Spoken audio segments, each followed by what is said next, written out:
noches a todas y a todos. Estamos nuevamente reunidos aquí para, para honrar a nuestro señor archivo y señora archiva.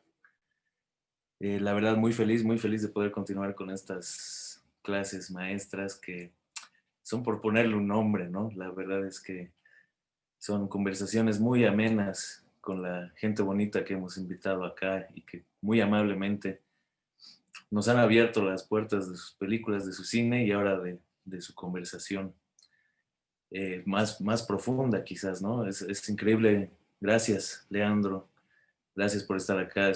Realmente un placer tenerte acá. Tu peli ha volado más de 1000 cabezas seguramente de los que los han visto y no es el caso en el lab, ¿no? Realmente igual los chicos yo creo que vas a ver, quizás te vengan con unas preguntas alucinantes.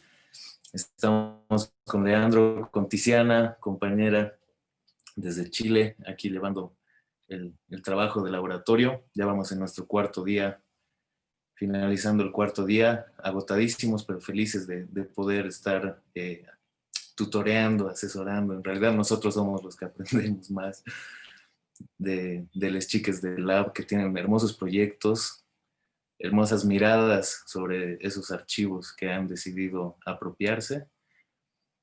Y nada, mil gracias, Leandro. ¿Cómo estás? Buenas noches. Buenas noches a todas, a todos. Bueno, primero, muchas gracias por la invitación. La verdad me gusta mucho estar en este espacio y rodeado por ustedes. Algunos conozco, otros no. Espero poder conocerles pronto en persona, como corresponde. Que así sea, que así sea. Estamos con un lenguaje un poco de misa y que amén por ese encuentro presencial. Ojalá puedas venirte a La Paz y hagamos lo posible para que te vengas y Seguro. podamos hacer un encuentro presencial. Sí, sí, estoy seguro que sí. Paso a leer tu bio de rigor, un poco para que la gente que quizás no está tan al tanto, paso a leer quién es Leandro Listorti en un texto. Leandro Listorti, director y productor de cine, programador y proyeccionista. Realizó una serie de cortometrajes en Super 8, Pasajes, Montevideo, Ámsterdam y Fresno, exhibidos en festivales internacionales como Edinburgh Film Festival y Ann Arbor, entre otros. En 2010 produjo y dirigió su primer largometraje, Los Jóvenes Muertos, mejor película en Les Écrans Documentaires y exhibida en Bienal, Docs Lisboa, IDFA, Guadalajara, entre otros festivales. Se desempeñó de 2005 a 2015 como programador del Festival de Cine Bafisi. Fue uno de los fundadores de ARCA, Archivo Regional de Cine Amateur. En 2014 realizó el cortometraje 100 metros dentro del film colectivo Sucesos Intervenidos. Desde el 2016 está a cargo de la Coordinación Técnica de Conservación y Restauración del Museo del Cine Pablo Ducros Hicken. En 2018 estrenó la película Infinita en el Festival de Rotterdam y fue artista en residencia del Living Archive, Arsenal Berlín. Ese mismo año, Petite Daguerre ganó la competencia de cortometrajes del Festival de Cine de Mar del Plata. Desde 2017 es socio junto a Paula Singerman de Maravilla Cine, donde desarrolla su próxima película, Herbaria, y otros proyectos documentales y de ficción. Gigante y hermosa trayectoria. Gracias. Imagínate lo que Muchas será esto gracias. en 30 años. ¿Quién Imagínate cómo sabe? crecer. Quizás me retiro al campo y se termina ahí. Y nos apropiamos de tu archivo. Lo debería ordenar primero, antes de entregarlo, pero estamos en proceso. Obviamente en casa de herrero. Es verdad, nos pasa a todos. Es Sí, verdad. es muy difícil mantener el archivo ordenado. Bueno, dicho esta presentación, no queda mucho más que darte la palabra, querido Leandro. Muchas gracias. Estamos, recordemos un poco, siempre en el contexto de un laboratorio de apropiación de archivo. El laboratorio es apropiación del archivo audiovisual boliviano, pero evidentemente estamos aquí con invitados internacionales para aprender de su relación con el archivo de su acercamiento al archivo, de la mirada que han tenido y el tratamiento que han tenido sobre determinada película donde han usado archivo. En este caso, vamos a poner a disposición del público la película Infinita, que los chiques de Lab han tenido la oportunidad de ver previamente para poder ingresar a este conversatorio con sus apuntes y sus comentarios. Entonces, bienvenido, Leandro, la palabra es tuya. Perfecto, muchas gracias. Bueno, bienvenidos todos. Em, Sospecho que la mayoría ya vio la película Infinita y si no, me da mucha curiosidad imaginarse después de esta conversación qué se imaginan que es. Pero básicamente cuando tenía que explicar la película, lo que decía era que es una película que está construida a partir de fragmentos de otras películas argentinas que nunca se terminaron. Eso podría ser una definición.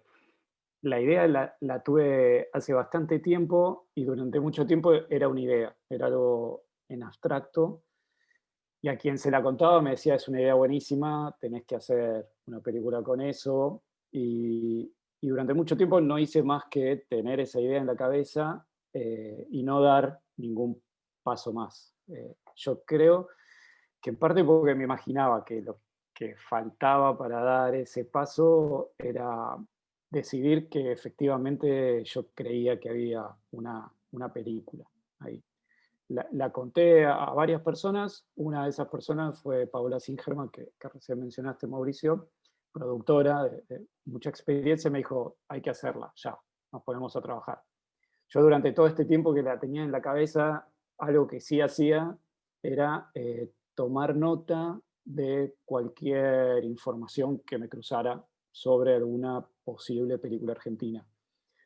Porque había un problema bastante grande, que es que no había una lista de películas argentinas inconclusas para ir a buscar y decir, bueno, agarramos esta y esta. No había nada parecido a eso. Eso yo creo que después también se relaciona con un punto que podemos discutir más adelante, que es el tema del archivo y de la preservación y de las políticas culturales en Argentina, que yo creo que está muy ligado. Pero bueno, digamos que en ese momento yo tenía esa idea y había que arrancar por un lado. Entonces, lo que hice era, tenía un Excel donde iba anotando tal película de este año, no se terminó, aparentemente por haber leído en algún lado u otro. De hecho, les voy a compartir, si puedo, unos, como unos borradores que hice. Díganme si ven ahí algo. Quizás se ve Sí, chiquito, pero es la idea. No hace falta que lean. Esa era como una de las primeras aproximaciones. O sea, la película era eso en un momento. Eh, y después fue creciendo con el tiempo. Y era muy complicado porque no era solo que no había información, había información errada. Entonces, había muchas veces uno leía tal película inconclusa, pero después investigando un poco más, no era que era inconclusa, sino, por ejemplo, que no se había estrenado. Entonces, muchos lugares la consideraban una película inconclusa. Que eso también, de ahí podemos salir y pensar la historia de la producción cinematográfica argentina y de su exhibición, constantemente vapuleada y muy dificultada en su circuito de concreción. O sea, muchas películas se hacían y nunca se terminaban viendo por distintos motivos. Y eso también nos llevó en un momento a definir también qué pensábamos que era una película inconclusa. Porque, por ejemplo, algo que encontramos fue en el Museo del Cine. Yo no trabajaba todavía en el Museo del Cine cuando empecé con esta película. Tienen muchos guiones. El Museo del Cine donde trabajo es un lugar muy lindo. Yo trabajo en la parte de archivo de películas, pero tienen muchos archivos distintos, no solo de películas, sino también de guiones, fotografías, vestuario, escenografías. El departamento de guiones tiene muchos guiones y tiene un listado de todos los guiones. Entonces, de repente me encontré con un Excel muy largo de muchos guiones de películas, muchos de los cuales yo no conocía. Entonces empecé a sospechar que las que no conocía, no es que yo conozca todas las películas argentinas, pero muchas podría ser que no se hubieran hecho. Entonces, acá, por ejemplo, ven, empecé a marcar en verde las que sabía que eran películas que se habían terminado y en rojo las que me parecía que nunca se habían hecho. Y eso nos llevó también entonces a precisar si un guión que nunca se filmó era una película inconclusa o no. Pero como nosotros hacíamos las reglas, también podíamos acomodarlas de acuerdo a nuestra conveniencia. Entonces, en esa instancia tan primera, lo que pasaba era que este temor que yo tenía de no saber si esto podía convertirse en una película, también tenía otra parte, ese miedo, que era el no saber si los materiales que yo iba finalmente a encontrar iban a ser suficientes para armar una película. Yo me imaginaba ya embarcado en esta aventura y de repente tener 4 fotos y un guión. Y entonces, qué película haría con eso? Entonces, el comienzo fue muy absorbente porque todo lo que nos encontrábamos lo agarrábamos, ya sean fotografías, guiones. Acá les voy a compartir, por ejemplo, este es un guión escrito por Borges y Eloy Casares, que nunca se filmó. Este es un guión que se filmó y quedó inconclusa. Es una de las películas que forma parte de la película Infinita. Un guión que cuando uno lo leía podía imaginar que era una película que no se iba a terminar nunca porque era muy ambiciosa. Era una ópera prima muy ambiciosa y fue filmada a fines de la... Estaba todo indicado para que no terminara en buen puerto ese proyecto. Por suerte igual el director después pasó al teatro y ahora es uno de los directores de teatro más importantes de Argentina. Después fue parte de la investigación. Como les decía, juntábamos todo lo que podíamos llegar a encontrar, en parte para conseguir información. Todo esto era información muy valiosa porque mencionaban muchas películas que a veces nunca habíamos conocido y porque quizás imaginábamos que estas fotos podían llegar a ser parte de la película. Distintas notas. En esta búsqueda fue muy importante las distintas instituciones que tenemos acá, que hacen un trabajo bastante grande y contra marea, porque no son muchas y se reparten entre ellas toda la tarea de guardar la información de los archivos audiovisuales. Entonces, revisando bibliotecas y revisando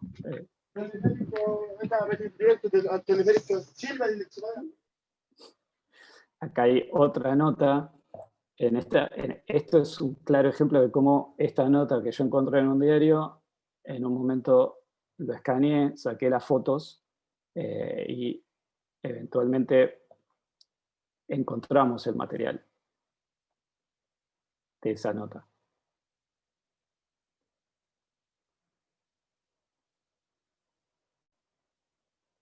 Ahí se puede ver. Este es un material que finalmente terminó en la película. Pero bueno, el proceso de la búsqueda del material fue básicamente la parte más difícil de la película y la que nos llevó mucho más tiempo. O sea, yo creo que el proyecto lo empezamos en el 2012, 2011, 2012 y la película se terminó estrenando en el 2018. O sea, y de eso el último año fue de montaje y trabajo de sonido y todo lo otro fue búsqueda. Básicamente era llamar a personas que pensábamos que podían tener alguna idea sobre esa película y esa persona nos redirigía a otra persona, eso es alguien así. Se iba completando ese Excel con muchas anotaciones, tal dijo que tal cosa, esto dice en tal lado otra cosa, y así. Entre todos los materiales que encontrábamos materiales muy lindos, como por ejemplo este storyboard, que es de Los Velázquez. Los Velázquez es una historia que fue intentada de llevar al cine 2 veces, las 2 veces de manera inconclusa. La La primera es probablemente la más conocida, que es la que intentó hacer Pablo Sir, que es una película como bastante maldita, si se quiere, porque Pablo Sir fue uno de los realizadores desaparecidos de la última dictadura y su película parece estar como bastante conectada con él y con su desaparición. Es una película albertina, Carrie buscó mucho, sigue buscando, sigue sin aparecer. No sé si vieron Cuatreros, en Cuatreros ella hace mención a esa película y a la búsqueda en distintos archivos de esa película. Después de ese intento estuvo este otro, que también terminó de la misma manera con la película inconclusa, y estos son unas plantas de la película. Todo esto nos lo hizo llegar el director de fotografía, por ejemplo, Willy Benish, al que muchas veces llegábamos por otra película que estábamos buscando, y entonces hablando con el director de fotografía te decía, no, de esa no tengo nada, pero de repente tengo de esta otra. Nos pasó eso buscando una de las películas como más, no sé si importantes, pero de las que más yo había escuchado siempre era una película de Alejandro Agresti, que se llama La neutrónica explotó en Bursaco. Estábamos buscando esa película, porque además Alejandro Agresti es un conocido director de cine, y entonces nos contactamos primero con él. Él vivió en muchos lados, se mudó muchas veces, no tenía nada, no sabía dónde estaban las cosas. Entonces nos contactamos con su director de fotografía. Su director de fotografía nos dice, creo que tengo, nos da unas latas. Nosotros empezamos a revisar las latas, vemos varios materiales que no identificamos muy bien, pero nada que nos hiciera creer que estaba la película de Agresti. Lo contactamos, le mostramos las imágenes y nos dice, no, eso no es la película de Agresti, pero es una película que yo empecé a hacer y que hoy conclusa. Así que la sumamos al listado y seguimos buscando la película de Agresti, que finalmente encontramos, pero en un VHS de bastante mala calidad, y los que vieron la película pueden identificar ese material porque se ve bastante distinto, porque es video y son como unas tomas de espacios vacíos con una tormenta y un sonido de viento. Eso es lo que pudimos rescatar de la película de Agresti. Esto es otra historia. En la búsqueda que empezamos a hacer, una decisión que yo había tomado y de la que estaba bastante seguro, de las pocas decisiones con las cuales estaba seguro que tenía que ser así, era que el material que estábamos buscando tenía que ser en fílmico. O sea, nos estábamos limitando a material en 16 milímetros y en 35 milímetros. Esto tenía varias razones. Una de las razones tenía que ver con que nos interesaba mucho la manera en que el soporte fílmico, que es mucho más resistente al paso del tiempo, iba como absorbiendo todo ese paso del tiempo, ese abandono. Muchas de las películas estaban bastante abandonadas y en estados, sí, suciedad, rayadas. Todo eso impactaba en la película de una manera que nos interesaba que se viera. Entonces, nos daba la sensación también que habían sobrevivido mejor, si habían sobrevivido las películas en fílmico que las películas en video, o en soporte magnético probablemente. De hecho, en esta búsqueda amplia que empezamos a hacer en un comienzo, estábamos dispuestos a recibir todo.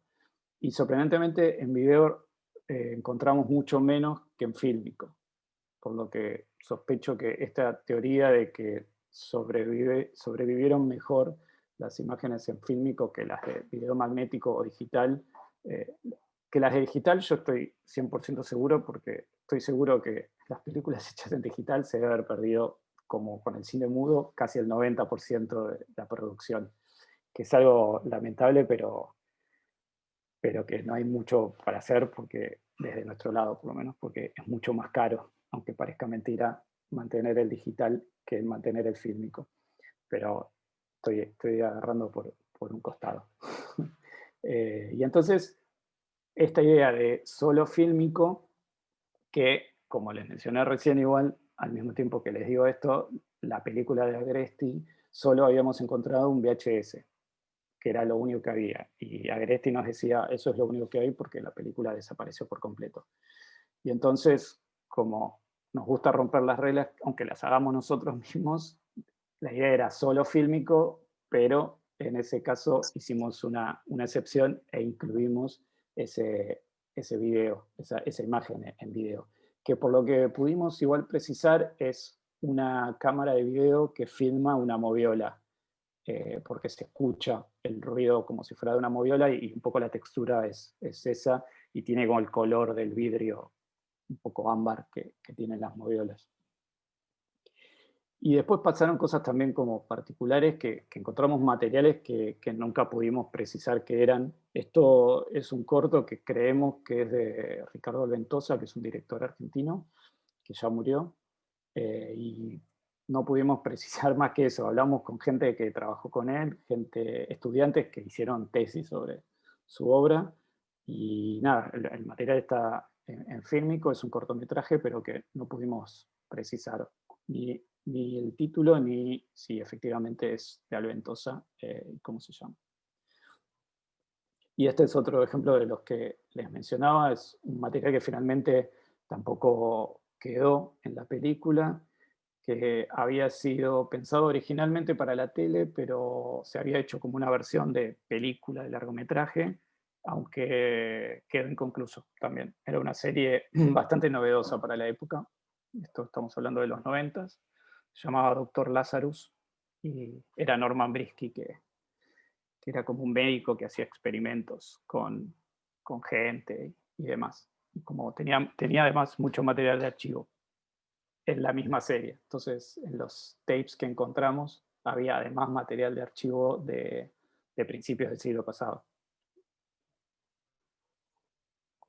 Con todos esos materiales, yo seguía también muy curioso de saber si efectivamente había una película, porque en general en la cabeza las películas funcionan mucho más que en la carne, digamos. Entonces, una de las primeras cosas que intenté hacer fue empezar a jugar con esas imágenes, algo de música, y tratar de armar algo para ver qué se formaba.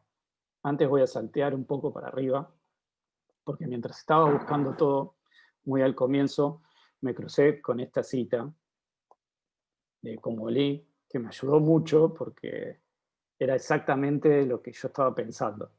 Y me ayudó mucho a poder armar las ideas que tenía y qué era lo que estaba como detrás de todo eso.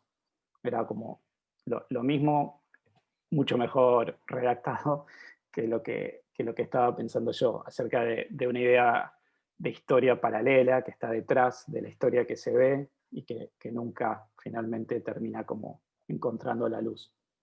Y me acuerdo de la alegría al leer eso porque era como ver de manera como muy concreta un pensamiento que estaba dando vueltas por la cabeza. Y entonces, de hecho, el título primero que tuvo la película era Sombras en el cuadro, que es como una mención que sale de esa cita de Comolli, que después se cambió por la película Infinita. Y entonces, con cierta vergüenza, les voy a mostrar el primer intento de tráiler, o de teaser. ¿Sí? El formato está mal, o sea, está todo mal en esto, pero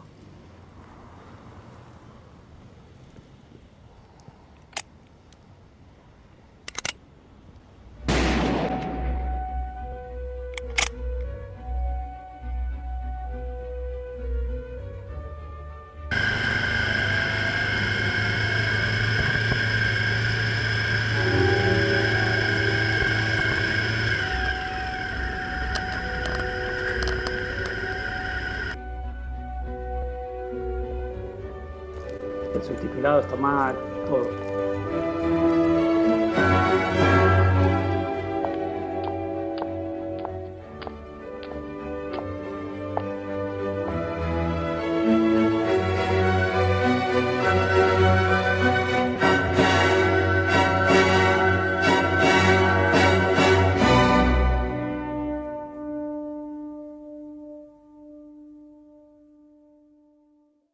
horrible, como ven. Pero bueno, era muy necesario juntar todo eso y ver qué pasaba cuando uno le ponía música, cuando le ponía efectos y demás. Entonces, en el momento ayudó mucho. Creo que lo llegué a mandar a algún lado con ese teaser. No sorprendentemente, no hubo respuestas de ningún lado. Entonces, ahí comenzó el trabajo que en realidad no terminó nunca de buscar el material. O sea, la película estaba en montaje, estábamos haciendo el sonido y seguíamos buscando material y seguíamos encontrando material, y de hecho es el día de hoy que todavía seguimos encontrando material.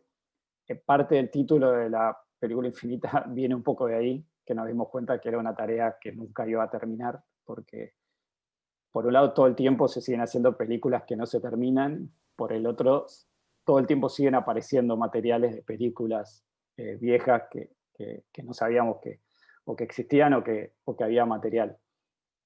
Entonces, esto es un poco para mostrarles como el método de trabajo, porque era muy linda la idea de trabajar solo con materiales en fílmico, pero cuando uno finalmente conseguía un material, lo que sucedía era que te daban unas latas, te daban unas cajas llenas de rollos de películas, y ahí uno tenía que ver qué hacía, cómo convertía eso, cómo decidía qué de ese material le servía a uno, qué no, si efectivamente lo que le habían dado a uno era lo que le decían que le estaban dando a uno, que no siempre sucedía. Entonces, por suerte, yo no trabajaba en el Museo del Cine, pero sí conocía gente y tenía como cierto acceso, entonces podía usar las moviolas del museo. Entonces, lo que hacían...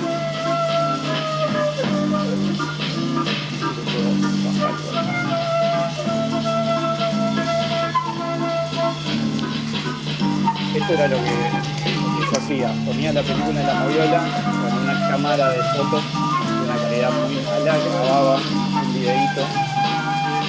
Esto era un 35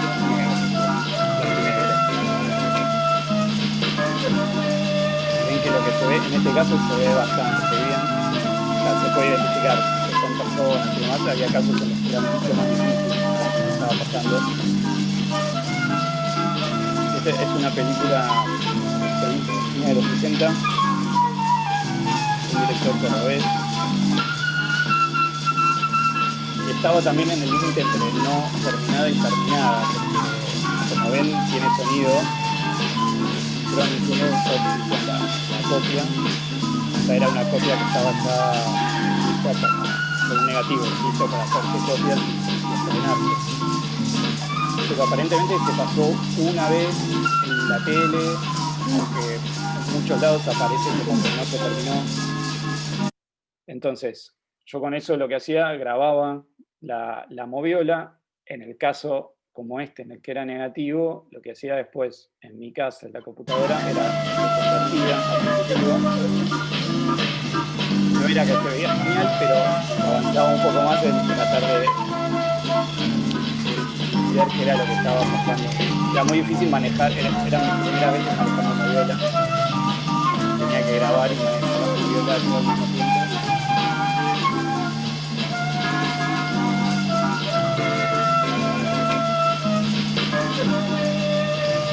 Entonces, ahí sí, lo que yo hacía era, decidía si me resultaba interesante el material y de dónde a dónde íbamos a digitalizar el material, porque también había un tema, era que la película la hicimos con plata del Instituto de Cine, muy poca plata por el momento y porque era una de las opciones del Inca que da plata para documentales, que es menos que para otras opciones. Entonces teníamos muy poca plata. Entonces, Leandro, cuando... Sí, perdón que te corte. sí, Hay algunos videos que tienen el volumen muy alto y sí, se te escucha apenas. ok, Entonces, sí, sí, los que estén muy altos, quizás ahí medir cuándo hablas y no, para no perfecto. perder un poco Sí, de porque no sé señal. cómo bajarlo, el volumen de la computadora, Gracias. de lo que paso. Gracias. Como les decía, entonces, el presupuesto era muy acotado y nosotros estábamos trabajando con una empresa grande de digitalización, Entonces había que ser muy precisos en de dónde a dónde queríamos, o sea, teníamos que llegar y decirle de acá a acá, de acá a acá, e irnos, porque no nos alcanzaba para mucho más. Entonces tenía que ser muy, muy preciso y teníamos que saber eso en todas las películas. Y pasaba algo raro, que yo después lo pensé mucho, una vez terminada la película, que era que la, la idea de la película hacía que fuera necesario tener el material primero para determinar qué tipo de película iba a hacer. Pero al mismo tiempo, para saber qué tipo de película yo quería hacer, necesitaba tener el material. Y ese material yo no lo tenía porque era como un círculo vicioso en el que yo veía este material y tenía que tener todo el material para saber qué otros materiales me iban a servir a la película que yo iba a terminar siendo. Entonces, era una situación, sobre todo en el comienzo, muy, muy difícil. Era muy difícil determinar qué materiales me servían a mí de las películas. Entonces, por eso yo después creo haberme dado cuenta que las primeras selecciones de material tenían que ver mucho con lo que uno podría llamar materiales neutros, que eran o paisajes, o espacios vacíos, o planos largos, grandes, porque eran los planos que a mí me parecía que después iban a tener más utilidades, ¿no? Iban a permitirme ser usados con más opciones. Hay una película que finalmente está en la película, que los que la vieron la recuerdan porque está muy presente y también es en blanco y negro. Es un hombre adentro de una casa que está como atrapado y hay como una especie de policía militar que lo tiene ahí encerrado. Y es una película muy, muy linda, o sea, está muy bien filmada y el espacio es muy lindo y lo que genera. Y tenía toda una especie de subtrama con unos enanos. Tenía tres enanos que recorrían la casa y como que se escabullían y se metían por agujeros y demás. Y era como, eran imágenes muy raras, pero yo siempre, por ejemplo, sentía que iba a ser muy difícil conectar esas imágenes con el resto de la película, que aunque yo todavía no la tenía 100% cerrada, me podía imaginar más o menos de qué es lo que iba a pasar. Entonces, esa primera selección iba siendo como muy amplia. Esa después yo creo que se iba como ajustando, porque a medida que yo tenía más materiales, también podía ayudarme a pensar una película y qué era lo que yo necesitaba. De hecho, me adelanto al montaje, pero una vez que tuvimos un primer armado, hubo una última ida al material y a digitalizar, y en ese caso sabíamos exactamente qué era lo que necesitábamos. Entonces, la selección de material de la primera vez y de la última vez fueron totalmente opuestas. La selección del comienzo era algo que no era con la cabeza, creo yo. Uno como sentía que esas imágenes podían funcionar y las del final eran totalmente, bueno, necesito algo de esto, necesito que cambie esta escena y bla. Entonces, las primeras fueron, podríamos decir, mucho más con el corazón y el sentimiento y las últimas mucho más con la cabeza.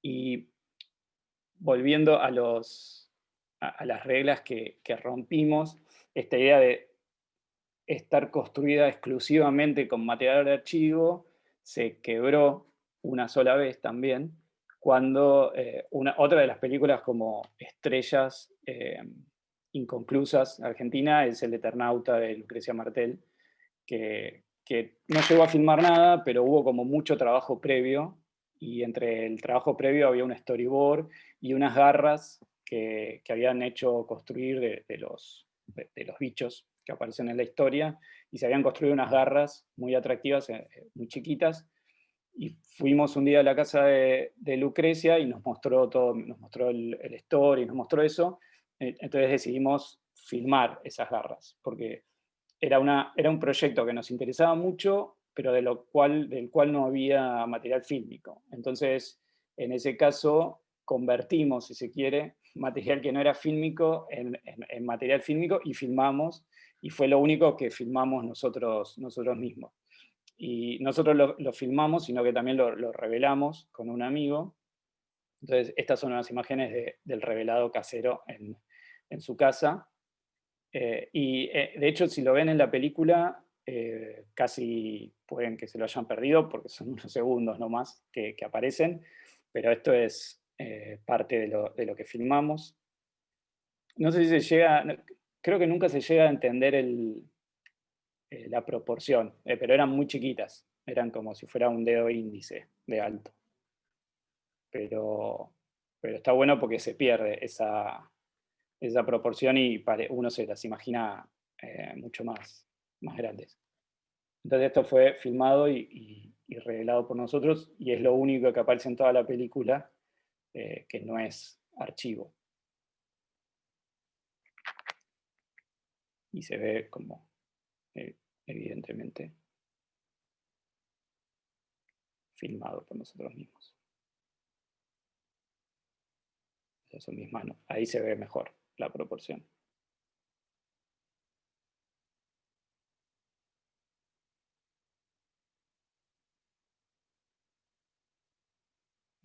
Eran muy lindas, son muy lindas las garras esas. Esa es una película que es muy lamentable que no se haya hecho.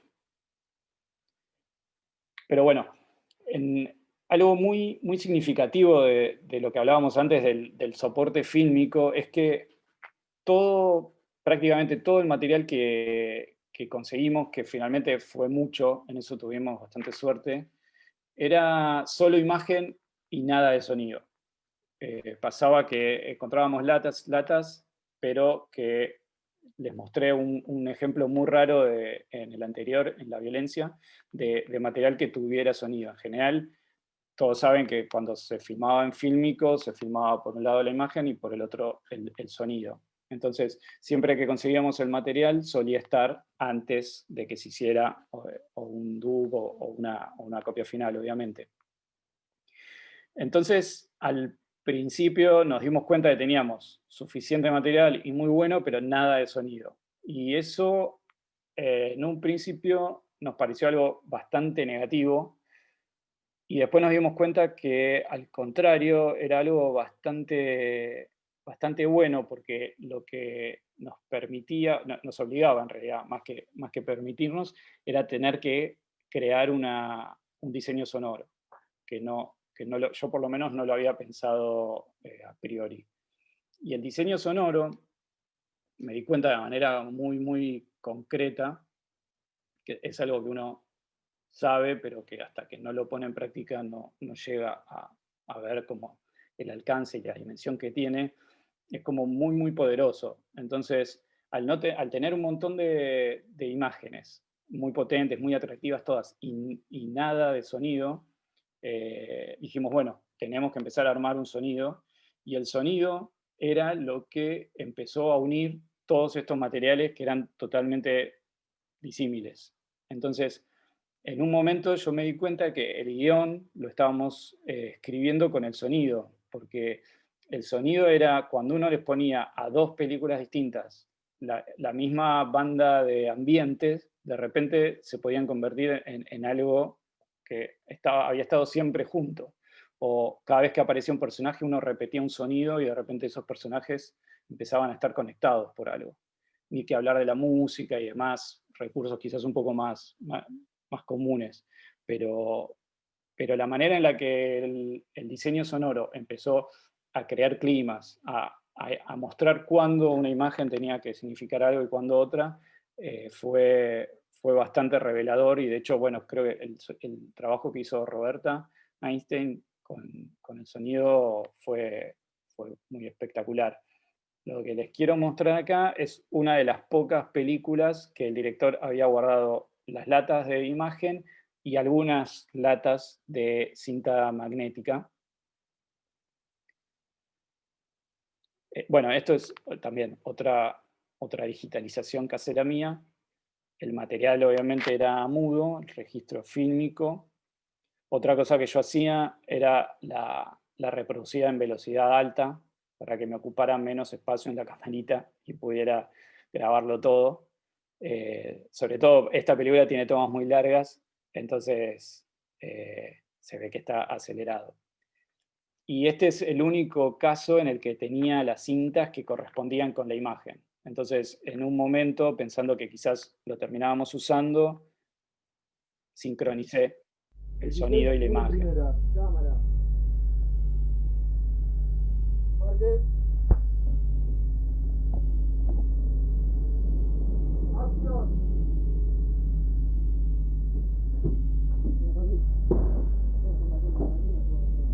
No se escucha muy bien igual. Hola, muy buenas tardes, disculpen la molestia. Mi nombre es Oscar, soy combatiente de Malvinas y muchos lo conocen como los chicos de la guerra.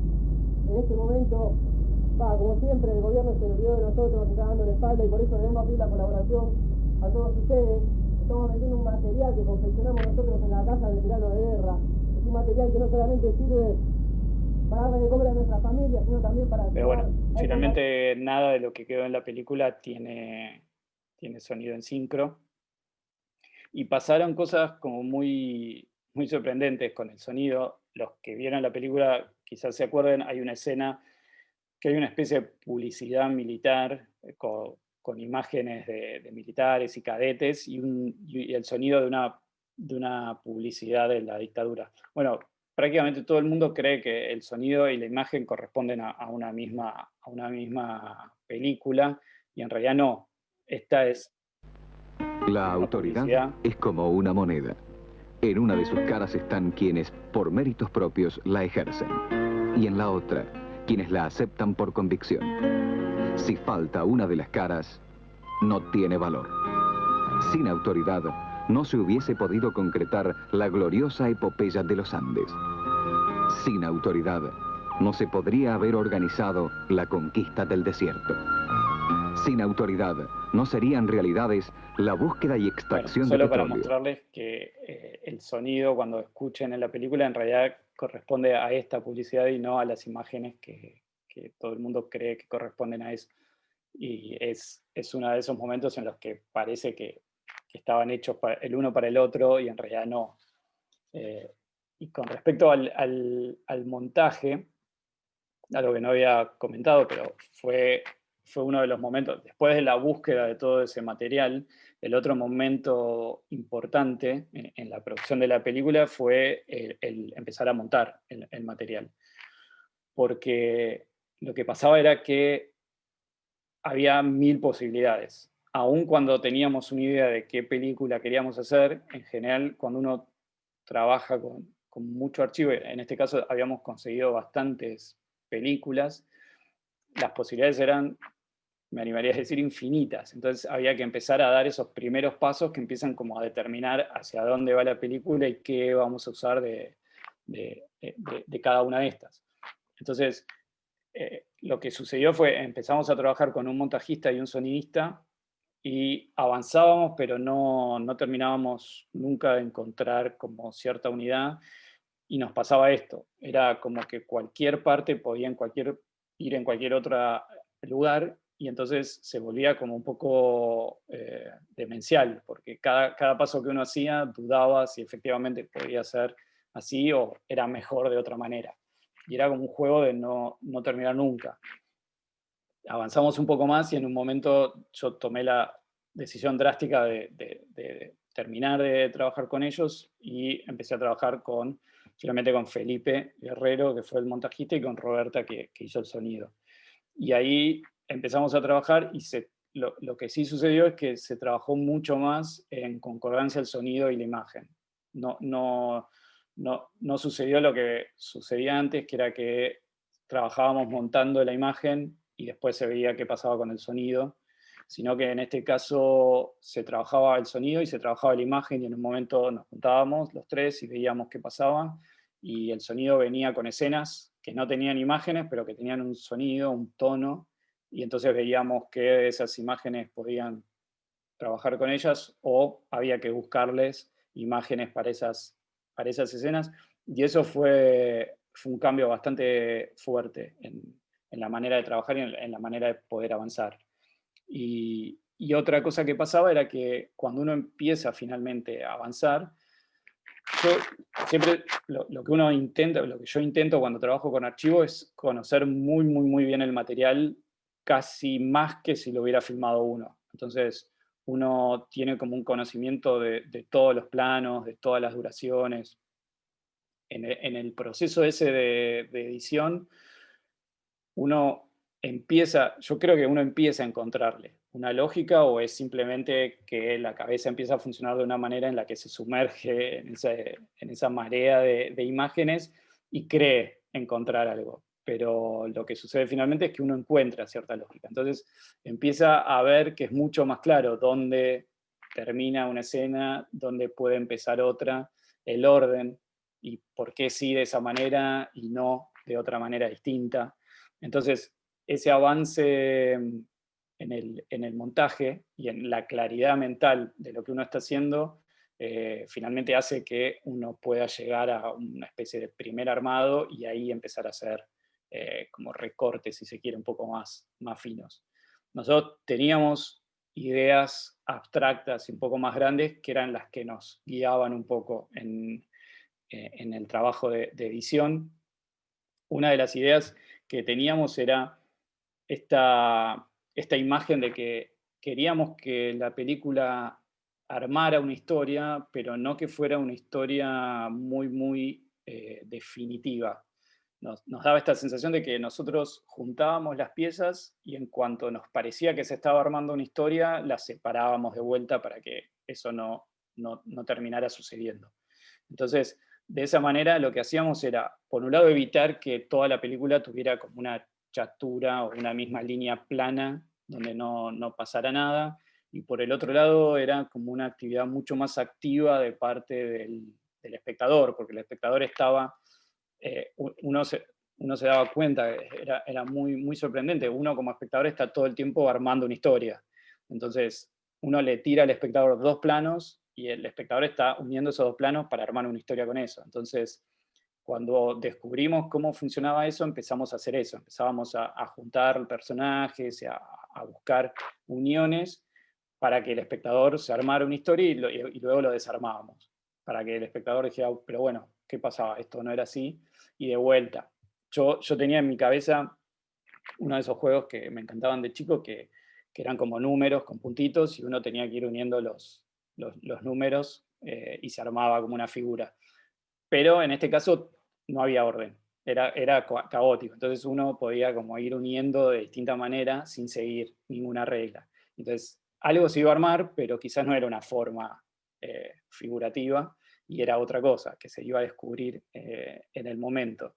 Entonces eso, por un lado, nos empezó como a mostrar el camino para avanzar en ese aspecto.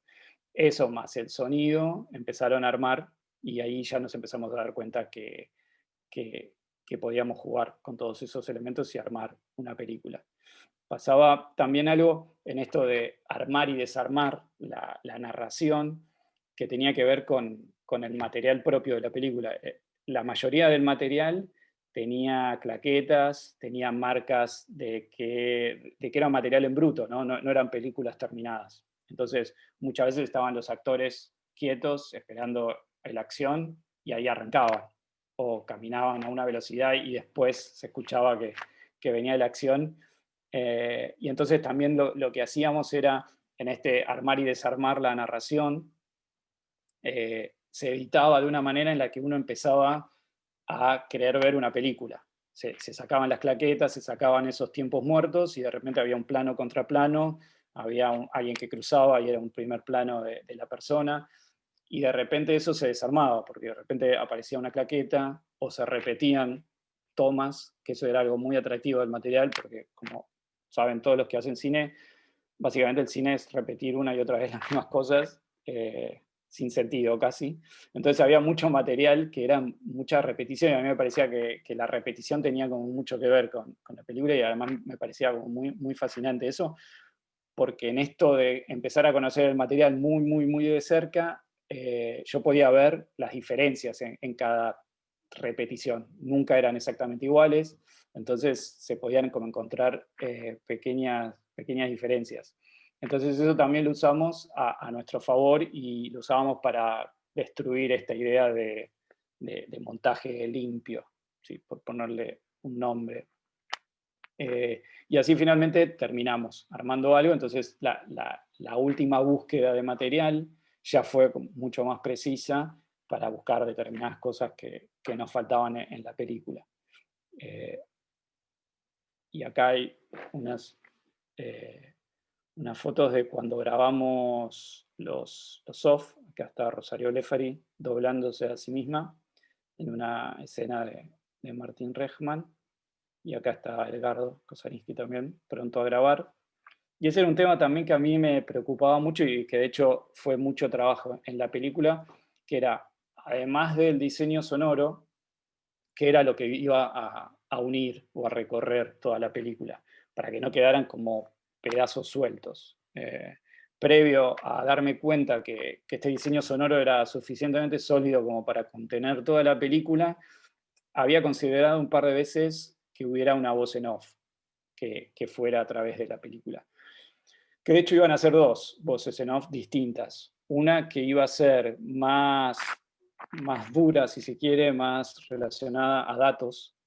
Yo sabía también desde el comienzo que no me interesaba poner la información de las películas, de cada una de las películas que aparecían, que eso fue también algo que me costó como defender muchas veces, pero eso estaba seguro, pero sí me parecía que podía haber una voz en off que un poco tuviera esa responsabilidad y que fuera dando como informaciones, quizás no necesariamente de las películas, pero sí quizás como más técnicas, como que a mí me interesa mucho toda la parte como más técnica de los soportes, de los registros, y pensé que podía haber por ahí una posibilidad.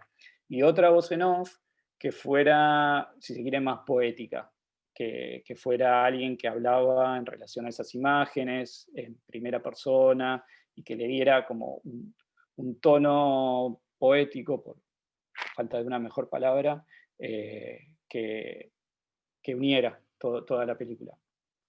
Hice pruebas, hice muchas pruebas y nunca me resultaba como satisfactorio y probé, se descartó esa línea más dura y quedó una más narrativa, si se quiere, y probaba también con cosas y seguía sin hacerme que formara parte de la película.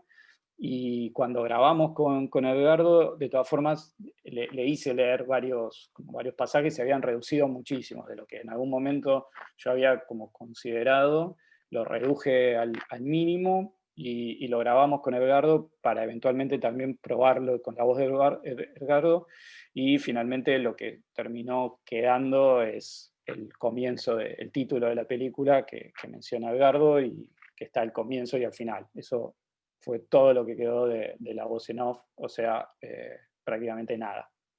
Que para mí es un desafío también el uso de la voz en off, como que no termino nunca de encontrarle como no sé, la utilidad es la palabra, pero nunca me apropio de ese recurso. Debería seguir probando para poder usarlo, porque evidentemente se han logrado cosas muy lindas con la voz en off. Y este es un momento en el que estamos haciendo Foley para una de las escenas. Ese también había sido como todo un tema a resolver, el tema del Foley. Cuando les mencionaba antes que todo el material era mudo, hay como una tentación muy grande, sobre todo de la parte de los sonidistas, en doblar todo, que todo suene, todo lo que se ve tiene que sonar. Y eso generaba un efecto, para mí, medio cómico, y que no me terminaba de resultar provechoso. Entonces, lo que sí me parecía que resultaba mucho más era que hubiera sonidos, pero que también hubiera silencios, porque me parecía que la principal razón de tener sonidos era que generaran esos silencios que después iban a aparecer. Si todo era silencioso o si todo tenía sonido, se perdía ahí como un recurso muy, muy importante, me parecía. Entonces, lo que hicimos, que quizás lo notan en la película, es que casi todos los sonidos que genera Rosario se escuchan, pero de repente los que genera Alterio no, hay una escena como final que es de una película, una adaptación de Borges, donde están Rosario Blefari y Héctor Alterio, y hay como una especie de discusión y una pelea. En esa escena, por ejemplo, solo se escuchan los sonidos que hace Rosario y no los de Alterio, por ejemplo. Y en otros momentos también apenas se escuchan un montón de otros sonidos que se están haciendo y otros no. Entonces, eso fue también como una conversación con Roberto, con la sonidista, para reducir la cantidad de sonidos que se escuchaban. Que no todos los sonidos se tenían que escuchar y me parece que terminó resultando provechoso. Acá me quedo. Y esto tiene que ver, esto es una película que apareció después de haber terminado la película, en esto que les mencionaba que es algo que empezó y que probablemente no termine nunca, lo de buscar películas inconclusas, porque ya encontramos 3 o 4 desde que terminamos la película. Mientras estábamos terminando la película, medio en serio, medio en broma, hablábamos de hacer una nueva versión en 10 años, con todos los materiales que se fueran agregando y los que eventualmente hubiera que sacar por otras razones. Y no sé, probablemente suceda porque evidentemente los materiales siguen apareciendo y lo que sí decidimos, y estamos trabajando en eso, es hacer un libro, porque como les mostré, hay como mucho material que quedó afuera, porque en un momento tuvimos mucho material fílmico, entonces nos dimos cuenta que podíamos armar una película exclusivamente con material fílmico, y además probamos con imágenes fijas, y nos dimos cuenta que no funcionaba, como que era muy difícil incluir las imágenes fijas, salvo unas animaciones que hay que son casi fijas, pero en realidad están animadas.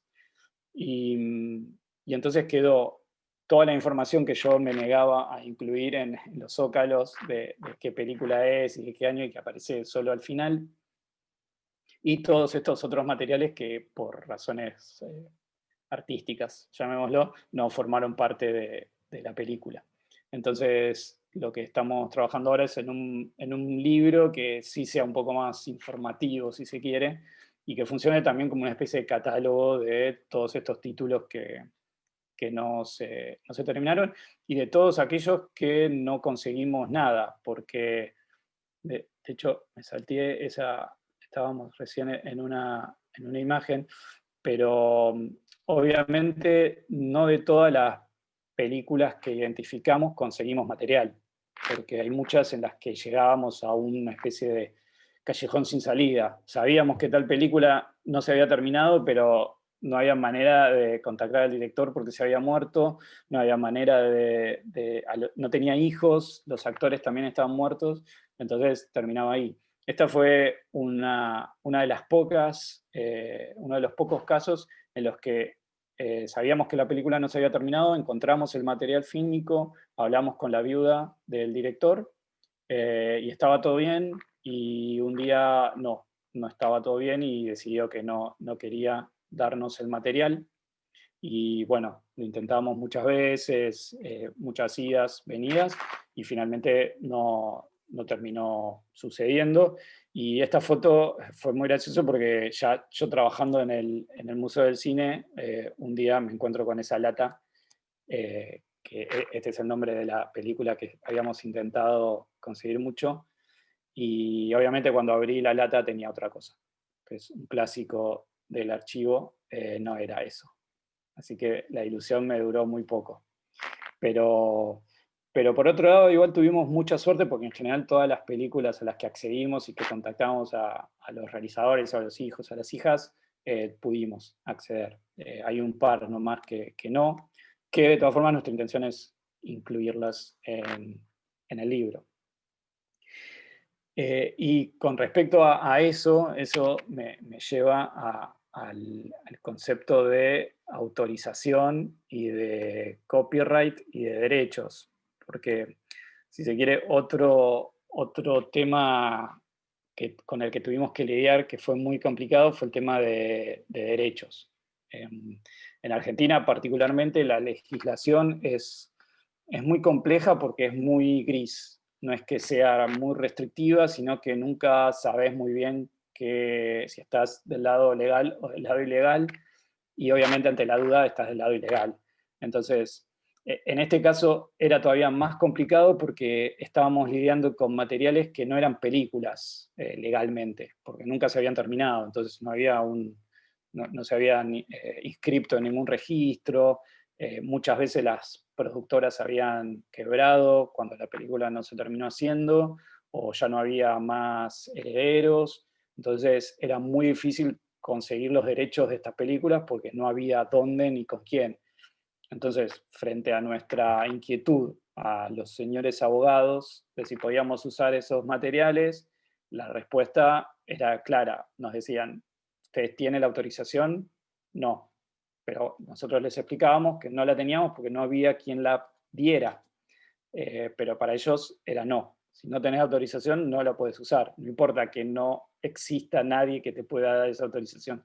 Cosa que en otras legislaciones, en Estados Unidos y demás, uno puede probar. Si intentó buscarlo y no encontraste nada, eso eventualmente te puede servir legalmente como para decir, bueno, yo actué de buena fe, intenté buscar herederos y no conseguí. Otra cosa que no existe acá es la obra huérfana, que es esas películas, esos materiales que no tienen dueño. Entonces, acá nadie puede usarlos y nadie puede decir que son de ella o de él. Entonces, uno no puede decir, esta es una obra huérfana, yo la voy a usar porque no tiene herederos, digamos, o dueños. Eso es algo que en otros países sí existe. Y tampoco existe el derecho a cita acá. Entonces uno no puede decir que está citando una obra porque no está legalmente registrado. Entonces, frente a todo ese panorama, empezamos a avanzar y a ver qué podíamos hacer, y en un momento, bueno, decidimos que íbamos a avanzar, y aunque no tuviéramos la ley de nuestro lado, íbamos a usar los materiales. Obviamente, todos los directores que están vivos y que contactamos, sí tuvimos autorización de ellos, también la autorización de quienes aparecen, porque la autorización de la imagen de las personas es distinta a los derechos de las obras, entonces tuvimos que contactar a todos quienes aparecen, y pasaron cosas muy graciosas. Por ejemplo, hay una escena en la que hay 4 personas en un auto, 2 son actrices conocidas hoy, y el tercero era el protagonista de la película, y había una cuarta chica que no sabíamos quién era, y les preguntábamos a los directores si nos podían dar el nombre. No se acordaban, nos dijeron, me parece que es esta. Le escribo por Facebook y me manda una foto y me dice, no soy yo. Le escribo de vuelta a los directores, me dicen, nada, entonces probá con esta. Y le escribo a esa, le mando una captura de la foto y no me responde. Y pasan un par de días y finalmente me responde y me dice, soy yo, la de la foto, pero no tengo idea de qué es esa película y no recuerdo haber estado en esa película, pero bueno, te doy la autorización, usala. Y fue muy gracioso porque después vino al estreno de la película y estaba muy contenta de verse, pero no se acordaba de haber filmado esa película. Es una escena nada más, así que supongo que quizás ni sabía que había una cámara. Pero ese fue también todo un trabajo muy, muy largo, y aprendimos muchísimo en cuestiones de copyright. En Argentina es muy, muy difícil trabajar con este tipo de materiales, por lo menos por todo esto que les mencioné.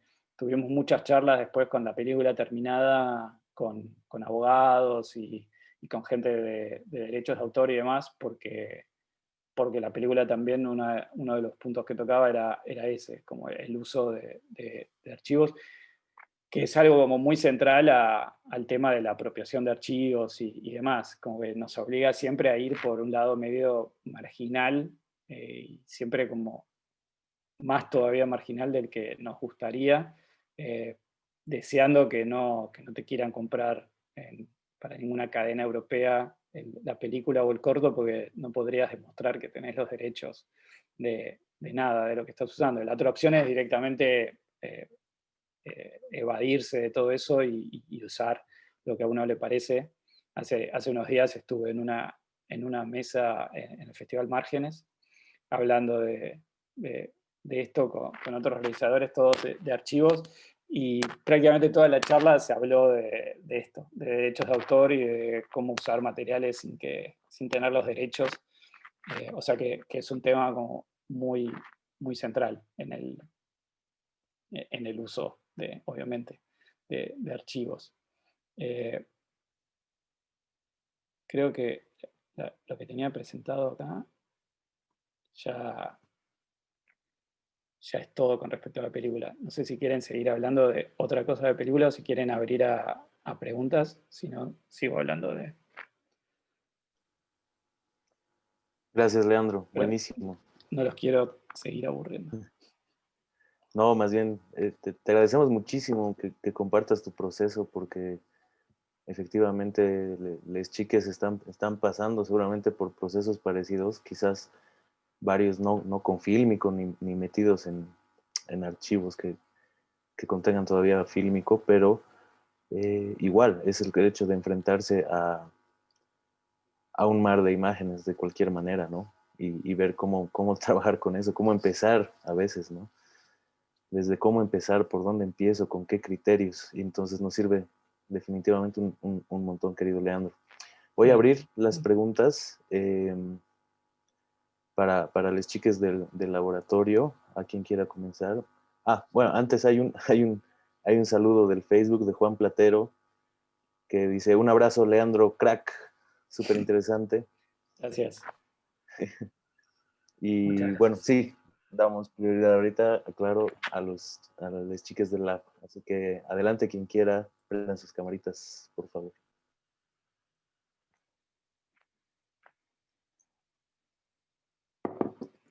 Bueno, yo sí quería preguntar algo. ¿Qué tal, Leandro? Un gusto. Buenas, igualmente. Bueno, me vienen tal vez las imágenes de una sesión también que tuvimos ayer con Albertina y hablaba sobre el archivo del ICAIC, ¿no?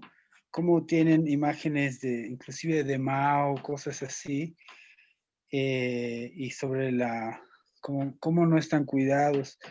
Y mencionaba también un poco de que ella utilizó archivos de John Cassavetes, creo, me parece, en Cuatreros, y que, bueno, tenía el uso, ella decía que los había utilizado porque eran paralelos a la época, ¿no? Más o menos.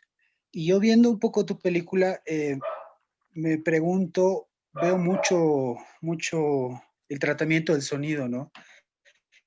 Veo muchos lagos, agua. ¿Cuál es tu relación que tienes del tratamiento con el sonido en el archivo, ¿no? La relación de la imagen con el sonido que utilizas. Bueno, sí, con Albertina yo trabajé con Albertina para Cuatreros. Fue un trabajo espectacular.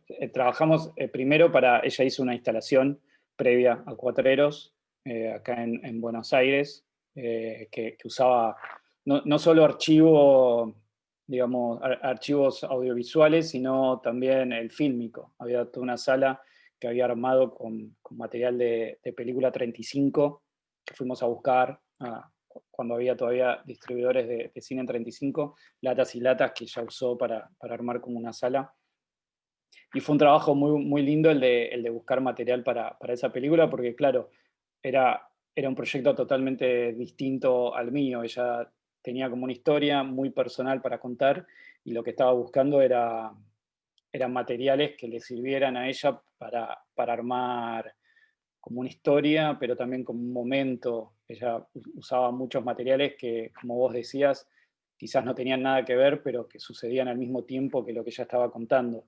Entonces, era una búsqueda muy personal. Me acuerdo que nos juntábamos a proyectar, yo proyectaba cosas y ella iba viendo y de repente le parecía que algo funcionaba y entonces ahí anotaba y si no, seguíamos. Y veíamos de todo, veíamos publicidades, películas en Super 8, reducidas, fue muy lindo. pero muy distinto, como una aproximación totalmente distinta.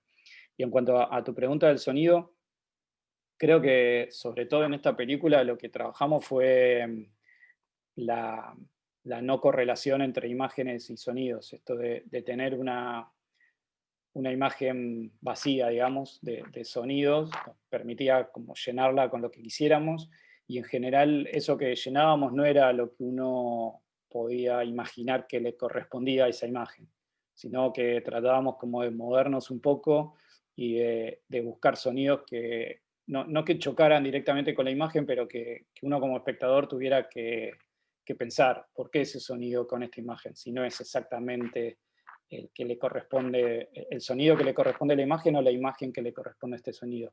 Entonces ahí yo creo que como realizadores ustedes tienen también la posibilidad de hacer pensar al espectador y de que tenga como un rol más activo. Muchas veces además en esos casos uno tiene la posibilidad de que el sonido sea más importante que la imagen, entonces cosa que suele ser al revés, ¿no? Muchas veces el sonido se piensa como un acompañante de la imagen.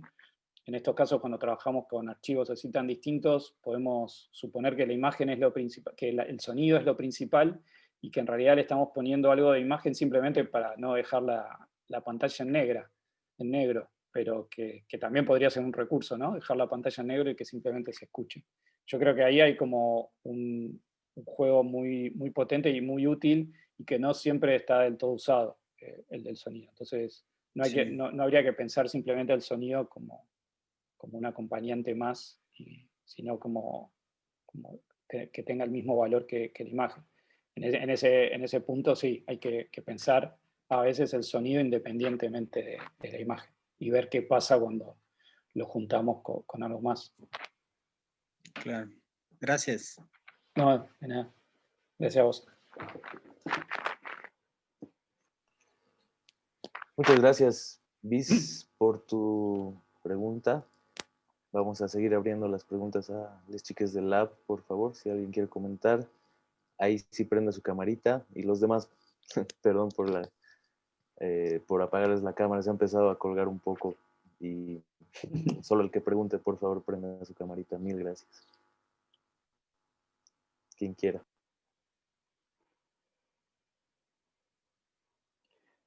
Siguiendo con el tema del sonido, también probamos muchas veces cosas que no son directamente sonidos, sino más bien ruidos. Entonces usábamos había algo como que a mí me interesa mucho, que es como es mi trabajo, ¿no? Diario de estar con la película y demás, entonces hay algo como del sonido que hace la película, porque es un plástico, ¿no? Es algo que hace ruido cuando uno lo rebobina o cuando uno lo pasa, entonces hay como un montón de sonidos que están también como, no sé si olvidados o perdidos, pero que también me parece que está bueno como mantener, porque no es simplemente el ruido del proyector andando el que uno le puede poner a la película. Hay un montón de sonidos posibles de hacer con la película que están ahí, esperando que uno los haga. Entonces, si uno tiene también la posibilidad de manipular película y demás, también tiene ahí como una fuente de generadora de sonidos y de ruidos. Y con el tema de la música también, pues, no lo mencioné, pero ese es otro tema que a mí también me resulta como difícil de ver muy claramente, el tema de cuándo usar música y cuándo no. Y en general siempre termino usando algo que no es del todo música, pero que es como una melodía que empieza a surgir de ruidos o de sonidos naturales o cosas que suceden y que también me parece como un espacio muy interesante para desarrollar. Sobre todo yo tengo cero oído, no sé nada de música, entonces me resultaría como imposible, pero de repente cuando escucho algo que empieza como a sonar de determinada manera me puedo dar cuenta que eso está bien y que va con lo que estoy. Entonces siempre la música es muy simple en lo que hago, porque es como yo un poco puedo generar ese tipo de aspectos de la película. Buenísimo eso. Sonidos marginados, relegados por no Sí, ser además, ahora hay bonitos, ¿no? hay muchas posibilidades, hay muchos bancos de sonidos liberados en internet y como muchos archivos sonoros. Entonces uno ya solo con la computadora puede ponerse a jugar y a probar cosas. De hecho, yo pierdo mucho tiempo en eso, como probando y es muy divertido. Es una buena manera de perder el tiempo. Definitivamente. Chicas, chicos, chiques, ¿alguien que quiera participar con su pregunta? No puedo prender mi cámara porque la apagaste hace un rato y no me deja. Perdón. Censura. Sí. Perdón, ahora sí, te lo estoy activando, ¿sí? Ya. Bueno, me parece que también esta manera, digamos, de alguna manera boicotear que se termine armando una historia y frustrar de alguna manera al espectador, también hace que se trabaje bastante con una especie de enigma, que igual yo sentía al ver la película que también estaba muy acompañada con el sonido, que es muy misterioso, que muchas veces no corresponde y justamente estos ruidos que mencionas. Entonces, por momentos uno se queda como, ¿de dónde ha salido eso, digamos? Así que estoy viendo como esa parte en la que hay unos hombres quemando libros, creo, y tienen como unas máscaras y es sumamente extraño.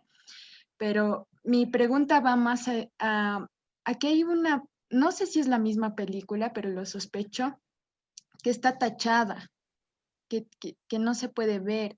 Entonces quisiera tal vez que nos expliques por qué está tachada o si era así o algo, no sé.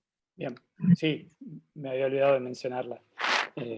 Igual con respecto a lo que mencionabas primero de como esa idea de abortar la historia, pasa algo muy, muy, muy loco, que es que por más que uno fracture esa historia y esa narración, el espectador hace fuerza para armarla y termina con una historia y termina con... A mí me resultaba muy sorprendente cómo cada una que la veía armaba una historia, por más que nunca lo hubiéramos terminado de hacer, y relacionaba a los personajes de maneras que yo no me había... el sonidista, el que hacía la postproducción de sonido, en un momento nos tenía que dar una indicación y me dice, la escena en la que ella va a buscar al hermano, por ejemplo.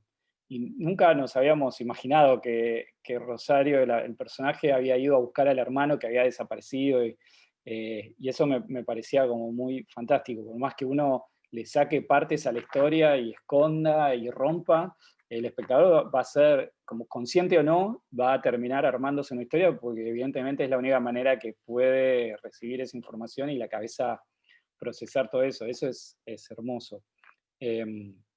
Y lo que mencionabas de la imagen tachada tiene que ver con cuando les contaba de que conseguimos todos los materiales, pero no todos. Esa era una imagen que habíamos conseguido, que nos habían dado la autorización, y después no habíamos llegado a firmar nada, y después de que nos dijeron que sí, nos dijeron que no, lloramos, nos dijeron, bueno, pero por tantas proyecciones, como si fueran 4 proyecciones, nosotros estábamos por estrenar, creo, ya había pasado en Rotterdam, iba a pasar en el Bafisi, era como, nos estaban permitiendo una más, y en el Bafisi venían 3 proyecciones, era como toda una complicación. Entonces era una escena que a mí me gusta mucho, no quería perder, y entonces lo que decidí fue agarrar un rollo de 35 milímetros, y me senté acá en la computadora, veía la escena y empecé a rayar la película para que no se le viera la cara, ¿no? Entonces, como fui rayando, creo que fueron, bueno, lo que se ve en la película, varios metros de película, toda rayada, donde yo creía que aparecía la cara, eso se escaneó y se pegó encima de la película. Entonces, no saqué la escena, además que hubiera sido una complicación, porque ya estaba hecho el sonido, todo, ¿no? Obviamente no hubiera sido fácil. Y de esa manera, bueno, no se veía, y nosotros pensamos que podíamos como zafar legalmente. No pasó nada por ahora, por suerte, pero es algo muy gracioso porque es una actriz que en Argentina es muy, muy famosa, es un ícono del cine, y la gente la veía igual. O sea, estaba tachada y cuando después de las proyecciones les preguntábamos, afuera no, obviamente, ¿no? Pero acá en Argentina, cada vez que la veían, cuando preguntaba quién era la persona y todos me decían, tal, sí, era ella. O sea que sí, la cabeza funciona de maneras raras. Pero también relacionado a lo de tener y no tener y lo del sonido antes también. Hay una escena que no sé si se acuerdan, es como al comienzo donde está Rosario Blefari hablando por teléfono. Y ella habla por teléfono, no se escucha nada, y después viene como un negro, unos rayos, y se escucha el sonido. Y eso lo que había pasado era que ese material es de una película de Martín Rejman, que también me gusta mucho Martín, me gusta mucho la película. Y Martín era muy reacio a cedernos el material. Entonces fue también todo por favor, una escena, ¿no? Un plano, y le fuimos ahí como sacando. Y entonces, como Rosario está en dos películas, o sea, son dos películas distintas, las dos escenas en las que ella habla por teléfono. Esa es otra cosa también increíble que empezaba a pasar cuando empezábamos a juntar materiales, que de repente estaba... Igual Rosario fue la que me dijo, yo actué en otra película que tampoco se terminó, y empezaban a aparecer esas uniones muy, muy increíbles. Pero bueno, Rosario, en la foto esa que les mostré, que ella se está doblando a sí misma, se está doblando sobre esa escena. La idea era que esa escena tuviera el doblaje de Rosario, y los sonidos no están de esa película. Entonces, bueno, como a Martín lo tuvimos que convencer mucho de usar el material y demás, obviamente le mostré la película cuando le estaba armando, le mostré la escena, y me escribe de vuelta y me dice, me gustó, está todo bien, lo único que no me gusta, que sea en sincro la voz que se escuche la voz de Rosario en la escena. Y entonces yo no quería perder ni la imagen ni el sonido.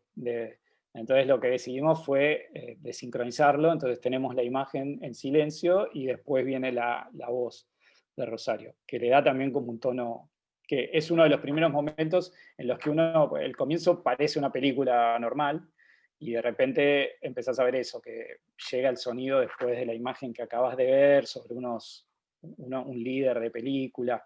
Entonces ahí también como que empieza a aparecer después la animación de los disparos. Esa es otra cosa. Teníamos dos Eternautas. Estaba el Eternauta animado y después el de Lucrecia, que nunca había filmado. Y se empezó como, bueno, y estaba Sama, que la estaba filmando Lucrecia también, que es una película de los 80 que no se pudo terminar de filmar, que está basada en un libro de Di Benedetto, y después hay otra película que está basada en otro cuento de Di Benedetto también, que es la que están todos alrededor del fuego, que es otra película también basada en un cuento de Di Benedetto, y entonces empezabas como a unir esas cosas y te podías perder la cabeza, porque de repente empezabas a ver como un mundo ahí adentro. De hecho, en algún momento había empezado a leer, ¿no? Cuando empecé con el proyecto de la película, muchas cosas sobre lo inconcluso y demás, y en un lugar habían hecho, creo que un ciclo de materiales de películas inconclusas, y alguien había escrito un texto muy lindo que decía que en realidad todos esos pedazos de películas inconclusas formaban algo que estaban destinados a ser inconclusos, que ese era su destino final, porque juntos conformaban otra cosa, ¿no? Como que a todo el mundo le resultaba invisible esa otra cosa, pero que había algo que todos ellos juntos formaban. Y que me gustó mucho, porque además tenía como que ver con la película. Como que hay algo más allá de lo que vemos que está como armado. Y eso pasaba cuando cuando te metes en el mundo de la película, empezás a ver que eso que contaba antes, de repente todo tiene una lógica. Y no sabes si efectivamente vos le encontraste una lógica o estás loco y simplemente tu cabeza dejó de funcionar con las leyes de la sociedad y está funcionando con las leyes de ese mundo chiquito. Pero bueno, ayuda mucho a editar. Buenísimo, buenísimo eso. ¿Alguien que quiera también preguntar, comentar? ¿Alguien más de las chiques? Yo, A ver, mi cámara, ahí está. ¿Cómo es? Aprovechando un poco el título de la película, ¿cómo se acaba una película em, infinita?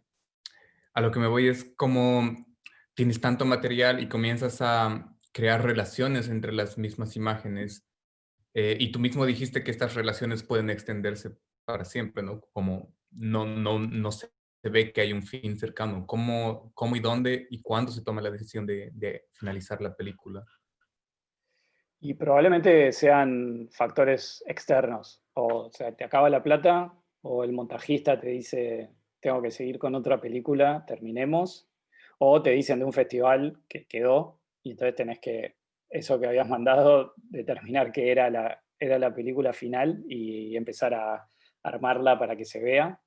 Pero sí, es difícil decir. Me parece que siempre con todas las películas es difícil decidir cuándo ya está, porque, no sé, en mi caso no es fácil decidir que lo que lograste es lo mejor que podías lograr, que uno siempre está como buscando la mejor forma, ¿no? Y uno siempre es capaz, cree uno que siempre es capaz de mejorar eso un poco más, que si te dan una semana más va a estar un poco mejor y si te dan un mes más va a estar un mes mejor. Eh, pero bueno, también probablemente no sea lo más sano y yo creo también que uno un poco se cansa de estar, no sé, como les dije, esta había sido una película muy larga de todo el proceso de búsqueda de materiales y en mi caso mi cabeza es chiquita, no le entran muchas cosas, entonces cuando uno tiene una película en la cabeza no te da el espacio para mucho más. Entonces uno también creo que en alguna parte de su cerebro decide dejarla ir y decidir, bueno, quizás no es la mejor película, el mejor montaje, la mejor opción de la que soy capaz, pero bueno, ahora es esto. Por eso quizás también la idea de volver 10 años sobre esta película sea una manera de ayudarme a pensar que, bueno, ahora de entre esto que no es la mejor versión, pero cuando en 10 años sea más sabio, más viejo y tenga más materiales, voy a armar una versión todavía más larga y mejor. Pero sí, no, en resumida, la respuesta nunca es fácil y nunca te sale, me parece decir, ya está, esta película la terminé. Por eso está bueno ejercitarse y probar con cosas también más chiquitas, como para que no sea tan difícil abandonar un proyecto de largo y que uno le dedica mucho tiempo. Entonces, quizás con ejercicio, ese es un problema que uno tiene como director de cine, que no escribe cuentos, no hace banquitos de madera, todas las semanas no podés hacer una película, ir probando cosas y decir, bueno, la semana que viene en la otra película mejoro esto que acá no me salió. Entonces uno tiene que encontrarle la vuelta a practicar y a ejercer determinadas cosas para que en cada oportunidad que uno tiene de hacer una película, esas cosas se vean de la manera que a uno les parece más lograda. No sé, hacer cortometrajes para mí es una muy buena manera de practicar el oficio de esto, de juntar imágenes y sonidos y ver qué sale o cuán distinto es lo que sale de lo que uno se había imaginado y estar en paz con eso, que no es tan terrible que lo que te termina quedando no sea exactamente lo que uno había pensado, porque casi nunca pasa.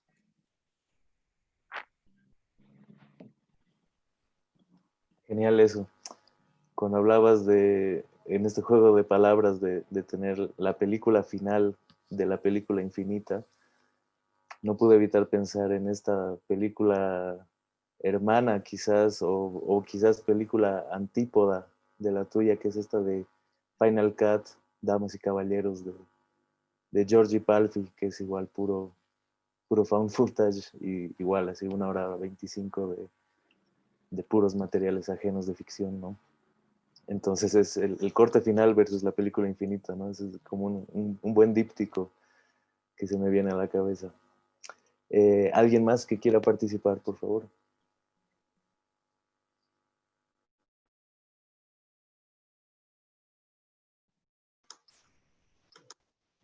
Sí, yo. Buenas noches, Leandro. Muchas Hola, gracias. ¿qué tal? No sé si mi pregunta sea demasiado básica o, no sé, tal vez hasta tonta, pero igual me voy a arriesgar. ¿Cuándo consideras que una imagen se vuelve archivo? No es nada tonta la pregunta. Me lo he preguntado, o quizás es tonta, pero yo también me la pregunté.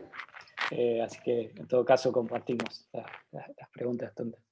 Y es una muy buena pregunta. No sé si tengo una respuesta, pero creo que casi todas las imágenes son archivos de alguna manera, porque por más que uno no las considere archivo en el momento en que la imagen es producida, o sea, los materiales que yo usé para mi película, obviamente nadie los pensó como archivo, pero en un momento la película no se hizo, quedó en una lata en algún lugar y de repente se convirtió en archivo de una película que no quedó, en una manera de filmar que ya no se filma, en un soporte que ya no se usa, y de repente es un montón de información que está en eso que no lo era cuando se hizo. Y yo también filmo mucho, bueno, ahora no tanto, pero durante mucho tiempo filmaba y sin razón, o sea, o en Super 8, y tengo ahí un montón de rollitos que filmé, que ahora ya son archivos, porque son de cuando vivía en otra casa o de cuando viajaba, cuando se podía viajar, y de repente viajaba y tengo imágenes de países que ni me acuerdo salvo por esas imágenes. Y ahora eso es archivo. No sé si hay un tiempo que determina que una imagen pasa a ser archivo, o un lugar en la casa de uno donde las cosas quedan y entonces ya se convierten en archivo. Pero sí, probablemente yo creo que una imagen al ratito nomás. Esa sería la respuesta precisa. Al ratito nomás de haber sido producida ya empiezan a crecer como archivo. Y además pasa algo que las imágenes o los archivos son como testigos de algo, ¿no? Entonces, uno filmó algo ayer y mañana ya esas imágenes son testigos de eso que uno vivió, que uno vio, y ya está, ya es archivo. Ya le puede decir a uno mismo o a cualquier otro un montón de cosas que no saben. Así que sí, ya se convirtió en archivo.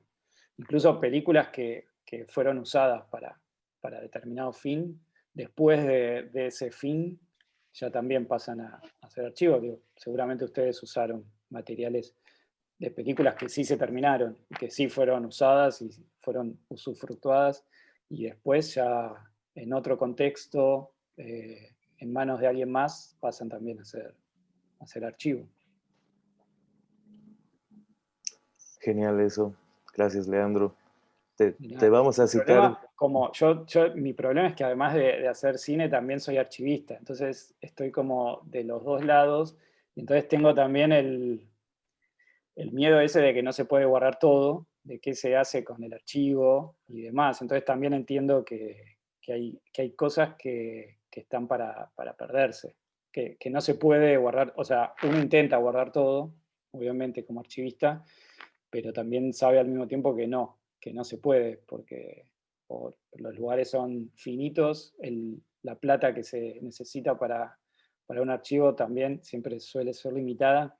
Entonces, nada, hay ahí como una especie de lucha interna entre querer guardar todo y no poderlo, y el realizador, que en realidad usa lo que encuentra también, lo que puede. Uno como realizador no está tan preocupado porque se guarde todo, me parece. No sé qué piensan los que hacen acá, los que trabajan con archivos. Seguramente hay un par que se están iniciando también como archivistas al mismo tiempo. Ya lo sabremos con el tiempo. Pero ten por seguro que te vamos a citar, ¿no? Al ratito no, Leandro Listorti. Bueno, hace poco estuve también en una mesa hablando hablando sobre archivos y realizadores y demás, y yo tengo una teoría que es que cada realizador debería también ser archivista de lo propio o de lo de sus congéneres, ¿no? Y se armó todo un debate porque me decían que no, que para eso está el Estado, que no se le puede pedir a los realizadores que además de preocuparse por hacer su cine, también se tengan que preocupar por preservar sus materiales. Entonces se generó como una discusión muy interesante porque, porque yo soy parte de los archivos, soy parte del Estado y sé que el Estado nunca va a estar a la altura de guardar. Y porque además sé que las instituciones siempre llegan tarde a guardar las cosas. O sea, ninguna institución va a guardar nuestras cosas. O bueno, quizás de algunas sí. Pero la institución siempre llega a guardar cuando el material es importante. Y hay un montón de materiales que son importantes y nosotros sabemos antes que son importantes. Por eso, cuando hablabas de mi biografía, hablabas de Arca, que fue una cosa que armamos con amigos, que era de archivo amateur, y lo que guardábamos eran Super 8 de viajes, de cumpleaños, películas pornográficas, documentales, que son materiales que las instituciones nunca creyeron que eran importantes hasta ahora. Ahora ya creo que más o menos se sabe que todos esos materiales también son importantes porque nos dicen un montón de cosas o porque nos sirven para hacer cosas creativas, pero, pero yo creo que sí, que cada uno debería primero preocuparse por guardar y ordenar el archivo propio y después el de nuestras compañeras y compañeros que también hacen cine o hacen arte de alguna manera y incentivar esta idea de que es importante. Es muchas veces más fácil guardar y ordenar el material ajeno que el propio.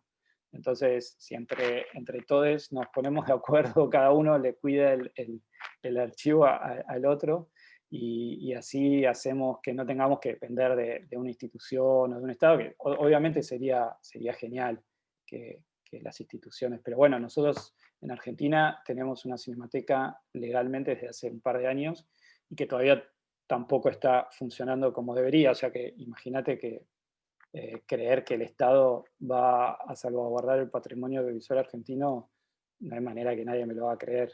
Entonces, nada, sé que tiene que ser decisión nuestra o se perderá, como se siguen perdiendo muchas cosas. Pero creo que vale la pena el esfuerzo. Buenísimo, gracias. Desde el Facebook, José Boris González, saludos Boris, pregunta, ¿la película Infinita es documental? ¿Es ficción? ¿Es un documental de ficciones? ¿Qué es? Bueno, yo dije que era documental para que el Inca me diera la plata que le da a los documentales. Y digo, para mí nunca fue un documental, aunque claramente su base son documentos reales, pero también al mismo tiempo claramente lo que construimos es una historia ficticia o algo parecido a una historia ficticia. Entonces, sí, no diría que es un documental. Diría sí que es como una ficción rara, que tiene mucho de documental, pero yo creo que las etiquetas esas están para que las usemos como nos conviene más. Entonces, si dan plata para documentales, es un documental. Si es un festival que elige ficciones y tiene un premio, será una ficción. Y así nos podemos mover cambiando la piel para ir sobreviviendo. Pero sí, el documental lo que tiene que es mucho más libre y te miran menos, entonces uno puede hacer cosas más raras. Si yo hubiera dicho que quiero hacer una ficción con películas que nunca se terminaron, argentinas, en fílmico y demás, hubiera tardado todavía más, me parece. En cambio, a un documental, como no le importa a nadie, te dicen, bueno, haz lo que quieras, tomá esta plata que es poquita y ya. Y entonces uno tiene también más libertad de hacer cosas. Genial, sí, es como un poco agarrar al toro por las astas y cambiar de piel y ser un camaleón. ¿Alguien más que quiera preguntar de los chicos del lab? Y si no, Tiziana también, ¿tú algún apunte, algún comentario? Tomándome un poco lo que estabas hablando sobre la presentación de archivo, porque ¿quién determina qué es lo que es importante? Que yo creo que hay una cosa política de cada uno de los tiempos también, ¿no? Y dijiste como el cine mudo, que en todas partes está desaparecido casi en un 80%, es muy poquito lo que sobrevive como del primer cine, pero dijiste que va a pasar lo mismo como con el digital, que en el fondo es tan inestable el cine de esa época como el digital ahora. Me dio miedo escucharte decir eso, porque además es de alguien que sabe de No, desapariciones de películas, ¿no? sí, es peor, el digital es mucho más inestable que el fílmico. Seguro. Porque, claro, el fílmico, si lo dejas en un lugar tranquilo y no lo molestás, y no le subís mucho la temperatura, y no le das mucha humedad, ahí está. El digital, en cambio, uno no sabe qué hay adentro de la cajita, y un día lo conectás y ya no te lee el disco, y ya está. Y es mucho más caro. Nosotros en el Museo del Cine, por ejemplo, prácticamente todo lo que tenemos de archivo es fílmico en parte, y tenemos también magnético, pero todo es como físico, y digital tenemos muy poco porque nunca pudimos como abrir esa puerta de decir tráiganos sus películas digitales, porque, bueno, como todos saben, implica tener por triplicado idealmente los discos en distintos lugares, tenés que migrar los sistemas operativos y tenés que ir cambiando. No sé si alguien intentó abrir un video del 2003, pero probablemente necesiten códecs y cosas que ya no se consiguen tan fácilmente. Entonces hay que ir migrando y se necesita como una infraestructura y un presupuesto. Además también hay que mantenerlos refrigerados, los discos y demás, tanto como el fílmico. Y es como muy complejo y muy caro. Y sí, y me pasa viendo como muchos compañeras y compañeros que vienen haciendo cine desde hace varios años. Bueno, yo fui mucho tiempo programador también del Bafisi, entonces también como estuve en contacto con mucha gente, y en general mucha gente hace cine con lo que tiene y con lo que puede, ¿no? Entonces, pensar que luego se van a poder preocupar por pasar de un MOV a un MPG y demás, y mucha gente, y además es una información, cuando yo estudié cine nadie me explicaba sobre preservación, de hecho, mi primer película, Los Jóvenes Muertos, que la filmé en 16, los negativos están perdidos, probablemente destruidos, pero prefiero decir que están perdidos porque existe la posibilidad de que aparezcan, pero y lo mismo con un montón de otras películas de ese periodo, que fue como el último periodo de fílmico, y bueno, en las escuelas de cine hoy tampoco se enseña a qué hacer cuando uno termina una película que tiene todos los robos, tiene todas las distintas versiones de cosas que uno va haciendo. Por eso creo que sí, que es muy probable bueno, en el mundo archivístico ya se sabe que este periodo es como uno de los peores, como está considerado como la edad oscura, porque todo lo que se está produciendo es eso, es muy inestable, está todo en manos de empresas privadas que son las que hacen los discos y los que hacen los códecs, todo es una compañía. O sea, Apple no va a cerrar la semana que viene, pero si Apple cerrara, el MOV dejaría de existir, por ejemplo. Entonces, ese tipo de cosas, si uno se pone a pensar, asustan un poco. Lo que puede hacer es tomar ciertos recaudos y eso, duplicar las cosas, nombrar a todo de forma clara para saber qué es lo que tiene y no creer que tiene algo que cuando lo vas a ver en realidad era otra cosa y no está lo que estás buscando. Pero sí, es un trabajo enorme, y en general cuando uno termina una película, lo último que quiere es ponerse a revisar todos los archivos y ver qué tiene duplicado y borrar y duplicar después en disco las cosas finales. Eso es algo que nunca hace. Por eso habría que generar una red de gente que haga eso para otros. Entonces así como entre todos nos vamos, porque nadie lo va a hacer con lo de uno. Uno no lo hace con lo de uno. Pero bueno, acá en Argentina ahora, hace unos meses, se inauguró, se estrenó una red de gente, mujeres y hombres, que se llama RAPA, y es una asociación de preservadores audiovisuales. Y es muy interesante porque cruza, no somos solo directores o directoras, sino que hay de todo. Hay gente que viene del arte, gente que viene de historia, gente que trabaja exclusivamente con archivos, en instituciones. O sea, nadie representa una institución, pero somos toda gente que está como muy relacionada a ese, y se empiezan a tomar como medidas un poco más activas al respecto. Así que yo creo que es un momento muy malo, pero por lo menos sabemos que es un momento muy malo, y creo que vamos a tratar de hacer cosas para paliar que no sea tan terrible como puede llegar a ser. Gracias, Leandro. Hay una pregunta más del Facebook, de José Luis Aguilera Gutiérrez. Gracias, José Luis, por estar presente. Y pregunta, si el trabajar con material fílmico es una labor casi artesanal, ¿qué aspectos consideras que también son artesanales, pero con el medio digital?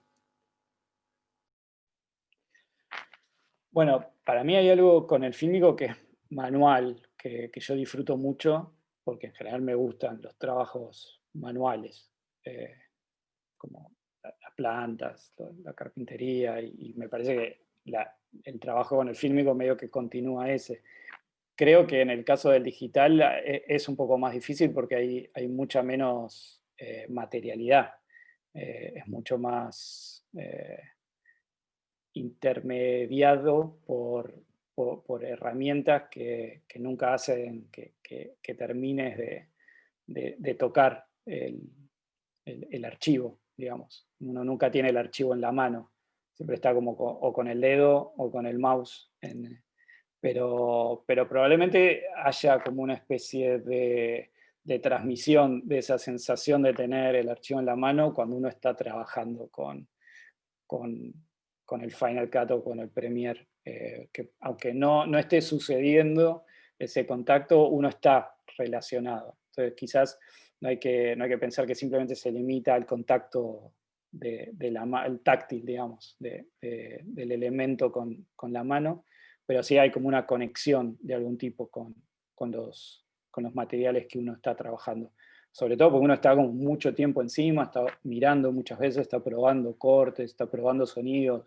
Entonces, obviamente no es lo mismo, pero creo que hay una conexión, que no sé si llamarlo artesanal o manual, pero que existe, y que probablemente sea como lo más cercano que uno puede llegar a tener con esos archivos. Que en el caso de la película, yo trabajaba con el fílmico, pero después eso se transformaba de alguna manera en digital y seguía trabajando con el digital. Y mucho del trabajo que hacíamos ya era con el digital y no con el archivo. Muchas veces también esos archivos se devolvían, ¿no?, a sus dueños, entonces ya todo pasaba a ser digital y se generaba una nueva relación. No era que yo me quedaba pensando cuando editaba esos materiales en el fílmico, pero sino que se convertía ahora en una relación nueva a través de una pantalla. De hecho, yo ni tocaba porque había un montajista que trabajaba, o sea que simplemente pensaba, ya no tocaba nada. Así que sí, es como una traducción de una cosa a otra.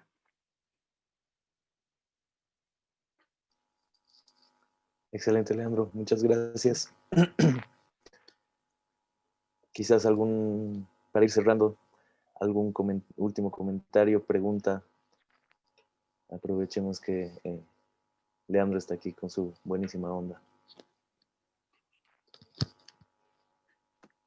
Tal vez te pediría tal vez una sugerencia de páginas en las que tú consultas,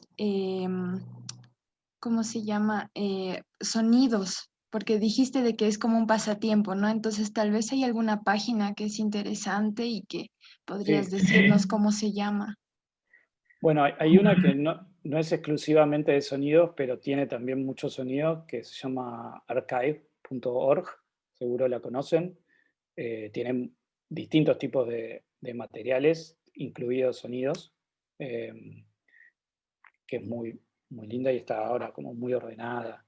Después, exclusivamente de sonidos, está Freesound, que probablemente sea la más grande, que es Freesound, creo que ORG, y uno se puede sacar una cuenta ahí gratis, y tiene un montón de locos que graban todo lo que uno se puede imaginar y te dan además el detalle de cómo está grabado, en dónde, con qué grabadora. Y después la BBC hace poco sacó una base de datos muy linda. No es tan grande, pero es muy linda y es como, tiene cosas como muy precisas, como si fuera un tractor andando en una montaña en Chechenia, no sé, cosas como muy precisas que son muy divertidas. Que creo que si uno busca BBC Sounds, seguramente le aparezca. No, BBC Sounds es la radio que escucho. Pero hay como un archivo que hace poco como lo abrieron, se los voy a tener que mandar después porque me parece que no lo encuentro. Pero esperen, porque quizás en mi historia aparece, porque lo estuve usando no hace mucho. Es más complicado. Se llama BBC Sounds Effects. Y la dirección es rara, pero se las puedo poner ahí en el chat, me parece. Porque, a ver. Esa es otra. Es esa. No sé si la ven todos. Sí, gracias. Perfecto. De nada. Hay muchas igual. Hay muchas también de naturaleza, muchos museos e instituciones que tienen como unas bases, como unos archivos increíbles de pájaros y de insectos. Pero esas no me las acuerdo tanto de memoria. Pero si buscas, vas a encontrar. Hay varias.